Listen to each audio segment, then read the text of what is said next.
everyone, this is Nikki from the design team, and today I have an amazing project for you.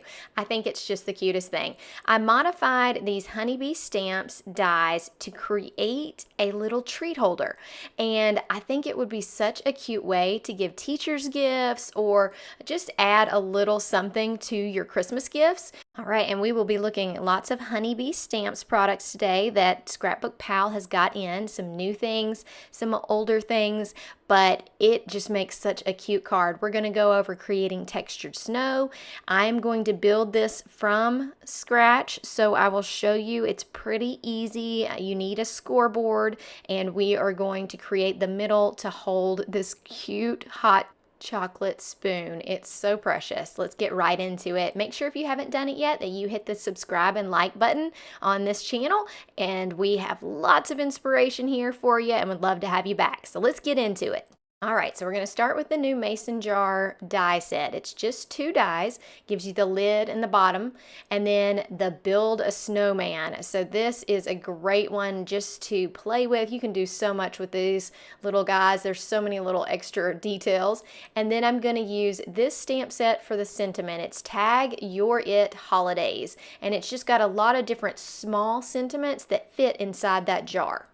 So if you are here to know how I assembled this to make it like a little gift bag, I just cut a skinny strip, and then I grabbed my hot cocoa spoon right here, and I'm making sure this was wide enough to hold it. I also need to measure now and see how wide the bottom is, because I'm going to create it exactly the size of this. So if you have a lollipop you're measuring, whatever. So I grabbed a bone folder that I had, and no, I'm not on a scoring board, but this is a great way to get a general idea of your measurements. I do this all the time to be quick. Granted, you could put this on something to actually measure, but I like to do it this way. I put it on the scoreboard and I use deeper lines, and I go about where I've marked everything, and that works really well for me.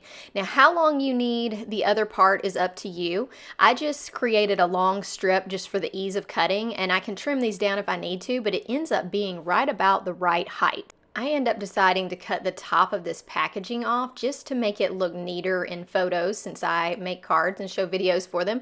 It doesn't have to be done. You can leave that part up there, but I do love how cute this is going to look with just a little bow on it.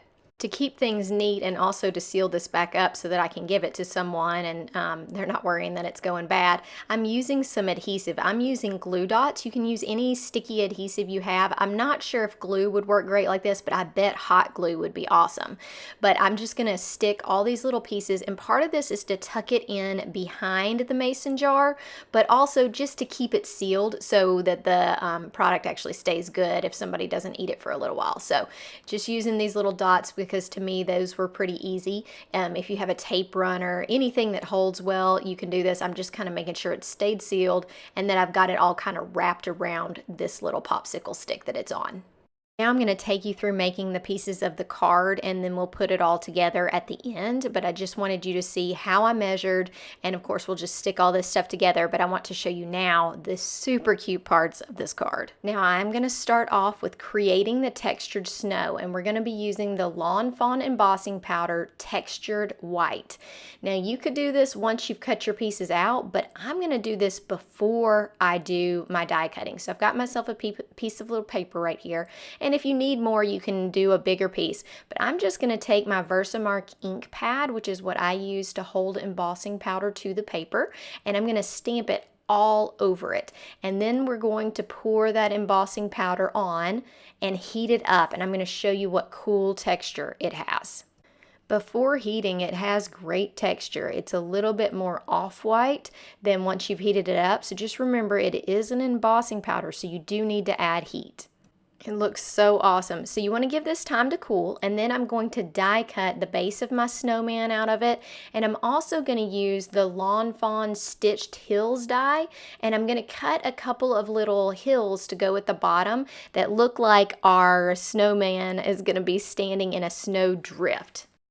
Look how amazing that snow looks. It looks so real. So now I'm going to show you a way to keep your things together. This is a Post-it note that has the full sticky on the back. And these are what I want to die cut. And then I'm going to color my die cuts. So you could do this out of colored paper and maybe not do this, but what I love is that I can stick this Post-it note to it, run it through the die cut machine, and then look on the other side.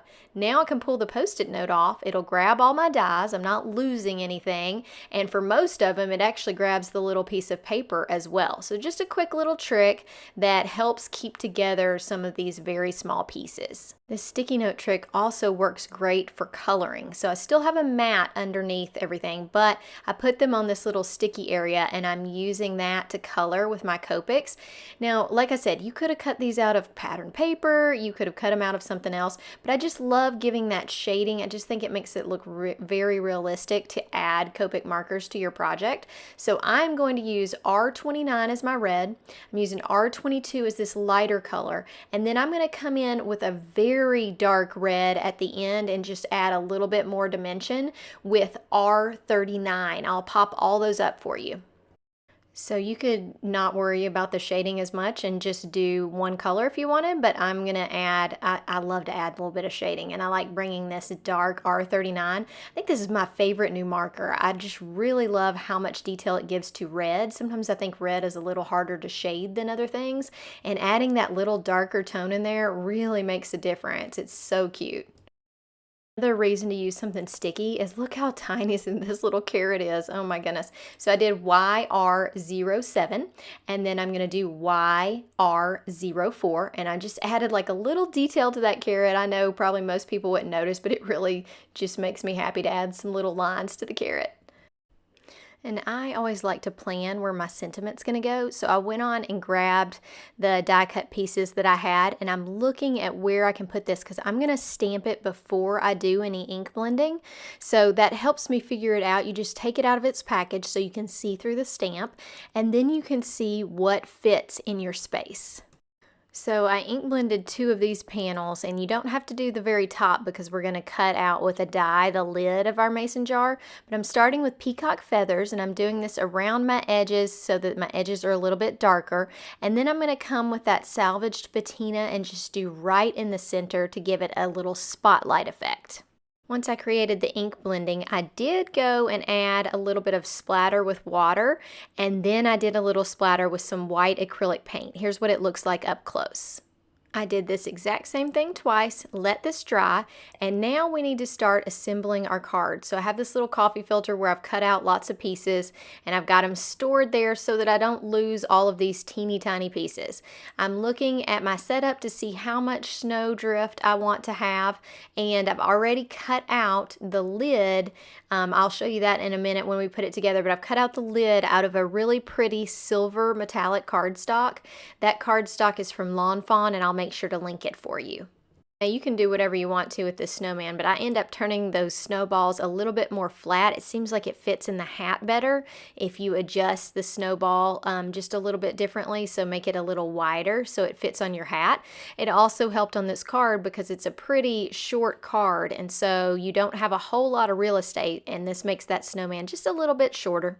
Quick time-saving tip is to get those snowdrifts the right shape of your jar, just partially die cut them. So I'm going to tape this to it and run it through the die machine, and I'll have a perfect fit. Check out how easy and how good that looks. Now it's just a matter of assembling all your parts on here. So I'm adding my top, which is that pretty metallic silver from Fawn, and then we're going to put our snowman on, which I think I'm just going to skip through that and go ahead and take you to how the whole card goes together so you can see how to finish out those treat bags. Here's what the front looks like. Love all this texture. I did add some white highlights, and I used a black pen for my lumps of coal. It was just easier than keeping up with those other small pieces. Now we have our 2 pieces here, and then we have the other piece that we've already made to hold that spoon, that chocolate spoon. So now we need to make sure that it fits properly behind this and get everything stuck together. So I only have an overhead camera. I try to show you this from the side, but basically I'm just making sure that when I put my front on, it's not going to be so tall that it shows from the back, and it's not, it's perfect. So I'm going to use a liquid glue to adhere this part. And usually when I'm adhering something with liquid glue, I try to put something heavy on top of it and hold it down. But what I did with this, since I don't want to bend this out of shape and take its form away by putting too much pressure on it, I'm just gonna hold my piece on. And really with most liquid glues, this one specifically, I can hold it on for maybe a good 5 to 10 seconds and it's gonna stay. So just added a little pressure, held it on, and then I'll get ready to adhere the other piece. So for this other one, I'm doing the same thing, just adding some glue to this back tab. And when you're putting it on, you just want to make sure you don't have any piece of that tab sticking up past your little mason jar. So I also wanted to make sure that I've got it even with the bottom so that I have it where it'll sit on a table. So just check that, and I do. I'm going to hold it here for a second, and then I'm going to check and make sure that I'm not off on my placement here when I put them together. You can tell that they're going to fit fine. So I just need to hold that, let the glue dry a little bit, and then we'll move on. Okay, so definitely fits. See, we measured to make sure it fit right around that little chocolate spoon, which it does. So I am going to adhere these pieces of the jars to the popsicle stick. And so you can do that. This is another time that you could use hot glue if you wanted to. I'm going to use those same things that I was using. They're called glue dots. And I'm going to stick them on the back of my jars and adhere it while it is standing up so that I don't mess up where I'm sticking things to the popsicle stick. So I've placed glue dots, you see them right there, and you could do any type of adhesive that works well for you. I'm going to put that just one dot on each side where it's in the center, and I know that's where that popsicle stick is going to be. And then I'm going to adhere them with it standing up so I don't mess up where this goes. So just slowly adhering them to the popsicle stick and then holding some pressure. Just holding pressure. That one needed a little extra pressure on the back. Just want to make sure it sits right and that it stays. So I'll hold it for a second, and then we're going to add the bow. And this little bow is just a piece of ribbon I found. I actually tied the bow and everything. I'm just going to stick it on the front. It's just such a perfect color match with this. I'm going to use a glue dot to stick mine. You could use whatever adhesive you prefer. And then I'm going to put it on the popsicle stick. All right, and here it is with that bow on it, and it just looks so cute. It's just so festive, and there's so many little things you could put in here and create some of the cutest little gifts. So I hope that you enjoyed this video. This is the front of it with its bow, and then as I turn it, you can see I've got that little chocolate spoon in there, and then you can see the nice little snowman on the back too. So I had a great time. I hope that you enjoyed this video. Make sure you hit like and subscribe, and if you are looking for any of these products, they are linked in the description below. I hope you have a great day, and I hope to see you on the channel again soon. Bye!